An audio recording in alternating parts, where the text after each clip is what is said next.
I still have some of this incredible cheesy jalapeno bread, and it's so good. When I made it for my egg in a hole, it was yummy as heck.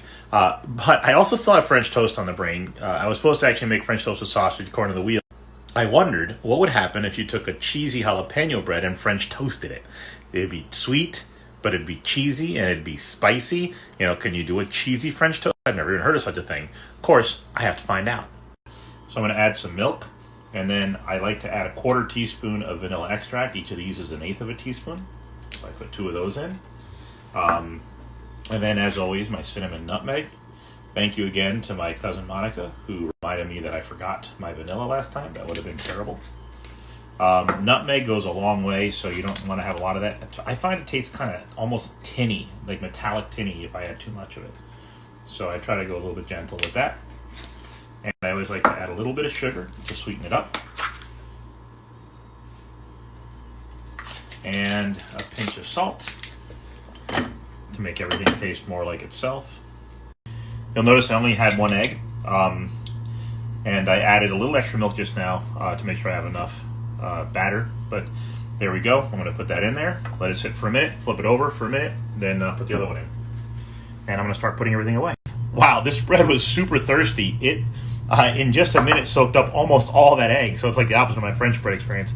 So I've actually turned it upside down and put it on top of this one, so some of that will seep into the other bread that didn't get quite as much egg. But this guy here is so soft and soggy. I don't know how that's going to work out. But, woo, thirsty bread. So that should make for a nice custardy center. Let's get this into the pan. All right, let's hope it doesn't fall apart on me. And in. Look at this one is all nice and good too. In they go.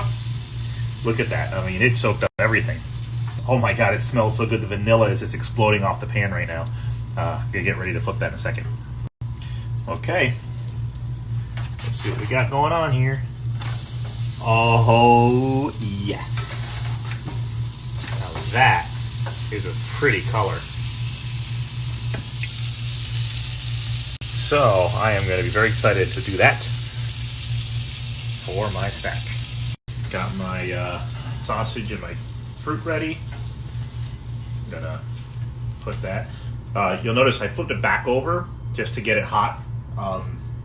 And that allows, if you want to put a little butter on there. I don't always do that.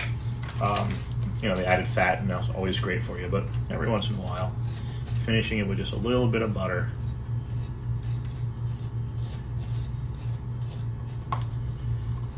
Oh, this might actually be better than the French bread because it's so darn fluffy. Look at how fluffy that is, and you know the custard soaked deep inside of there in a very short time. And top it with some syrup, and we'll be ready to eat. How would you like this for breakfast?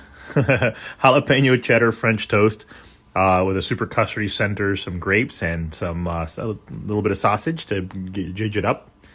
Now, the part I look forward to. All right, I'm taking a bite from the top part, which had more of the jalapeno and cheese. The bottom doesn't really have as much.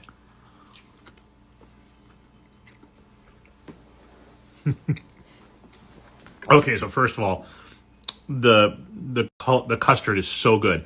If you guys ever have a hamburger bun, I bet a hamburger bun is going to make an incredible piece of French toast. So that's awesome. Just the bun itself. The jalapeno is so hot, and it hits that sweet syrup, that hot jalapeno.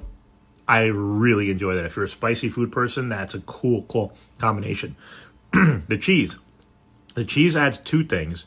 Some extra salt, and you saw I already put salt in here. The salt from the cheese is really kind of nice. And then the texture from the actual cheese, the crunchiness, it's kind of fun to have that crunchiness in my French toast as well.